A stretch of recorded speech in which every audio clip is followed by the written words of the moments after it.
एखादं रोप, एखादं वृक्ष एखाद्या ठिकाणावरून काढलं जातं तर त्याची मुळं दिसायला लागतात आणि ज्यावेळी सूर्याचा प्रकाश त्या मुळांवरती पडतो त्यावेळी ती मुळं नष्ट होतात. म्हणजे त्या झाडाचा पूर्णपणे, त्या वृक्षाचा पूर्णपणे नाश होतो. मग त्याच प्रकारे प्रियांनो, ज्यावेळी आपण आपल्या चर्चमधून बाहेर पडतो किंवा आपण आपल्या पास्टरांपासून दूर होतो त्यावेळी काय होतं की आपली जी मुळं असतात, जे त्या ठिकाणी रोपलेले असतात, त्या चर्चमध्ये रोपलेले असतात, ती मुळं आपली दिसायला लागतात आणि दिसल्यानंतर सैतान काय करतं की त्याच्यावरती प्रभाव टाकायला बघतं आणि त्याच्या प्रभावाच्या द्वारे त्या मुळांची वाढ पूर्णपणे खुंटते आणि ते झाड पूर्णपणे नष्ट होतं.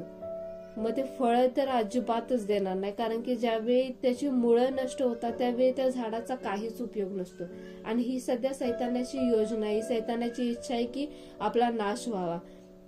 परंतु त्याच उलट देवाची इच्छा, देवाची योजना आहे की आपण ते सार्वकालिक जीवनाचं झाडाचं जे फळ आहे ते फळ आपण खावं, आपण स्वर्गामध्ये जावं.